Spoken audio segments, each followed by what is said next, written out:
On est à 2 jours de la finale, mais je peux vous dire que je connais déjà le gagnant de cette Coupe du Monde, c'est lui. Tamim Ben Hamad Al Thani, c'est l'émir du Qatar. Alors pourquoi je dis ça? Parce qu'après 3 semaines de compétition, le Qatar est le grand gagnant de cette opération de soft power. Qu'est-ce que c'est le soft power?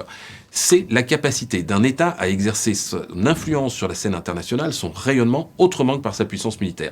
Ça peut passer par sa puissance économique, sa puissance culturelle ou sa capacité à faire parler de lui en organisant par exemple une grande manifestation sportive. Autrement dit, c'est de la bonne réputation. Et là, on s'aperçoit que, après la compétition, toutes les critiques qu'on entendait sur ce mondial, que ce soit sur le respect des droits humains au Qatar, que ce soit sur les conditions de travail des ouvriers, que ce soit sur le bilan climatique de cette opération, ou que ce soit sur les conditions d'attribution douteuses même de ce mondial, tout ça n'est pas effacé, mais tout ça passe au second plan. Le Qatar restera dans l'histoire d'abord comme le pays qui a organisé cette Coupe du Monde. Tout cela valait bien 220 milliards de dollars. Même les appels au boycott ont fait pchit. Il n'y a qu'à voir les audiences de France-Maroc, par exemple, avec plus de 20 millions de téléspectateurs en France. Et même le chef de l'État, Emmanuel Macron, y est allé de ses félicitations. Regardez. Il faut reconnaître que le Qatar l'organise très bien, cette Coupe du Monde. L'organisation est bonne, la sécurité est bonne.